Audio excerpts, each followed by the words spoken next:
दोस्तों, आज मैं आपको हॉरर स्टोरी सुनाने जा रहा हूँ।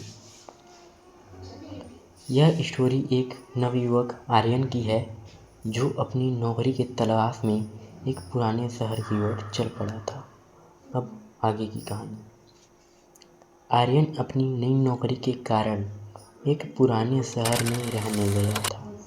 उसे शहर के किनारे एक बहुत ही सुंदर लेकिन सस्ता घर मिला।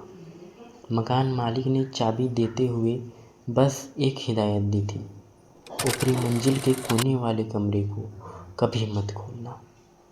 कुछ दिनों तक तो सब ठीक रहा, लेकिन धीरे धीरे आर्यन को रात के सन्नाटे के उस कमरे से कुछ अजीब आवाज़ें सुनाई देने लगी।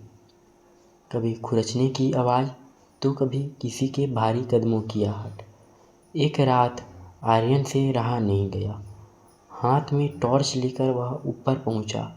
जैसे ही वह उस कमरे के पास पहुंचा, आवाज़ें एकदम बंद हो गई। उसने धीरे से दरवाज़ा धकेला। दरवाज़ा खुला था। कमरे के अंदर सिर्फ एक पुराना आईना था और एक कुर्सी। कमरे में धूल जमी थी, लेकिन उस कुर्सी के पास की ज़मीन एकदम साफ थी, जैसे कोई रोज़ वहाँ बैठता हो। आर्यन ने जैसे ही अपना टॉर्च आईने की ओर घुमाया, उसके हाथ कांपने लगे।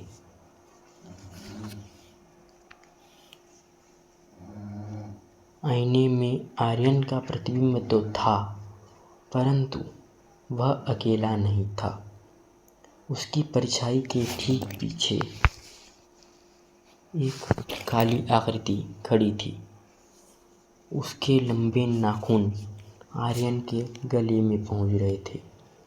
आर्यन झटके से पीछे मुड़ा, लेकिन कमरे में कोई नहीं था। उसने फिर आईने में देखा।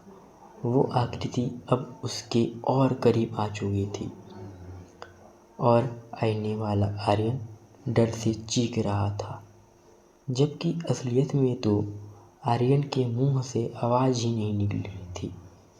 अचानक कमरे का दरवाज़ा अपने आप जोर से बंद हो गया।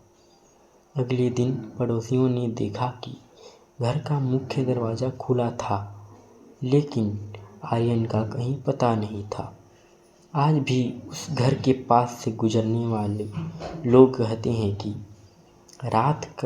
रात को उस बंद कमरे की खिड़की से एक धुंधला चेहरा बाहर झांकता हुआ दिखाई देता है।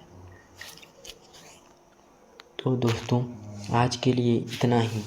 मिलते हैं किसी और स्टोरी के साथ। तब तक के लिए जय हिंद, वंदे मातरम।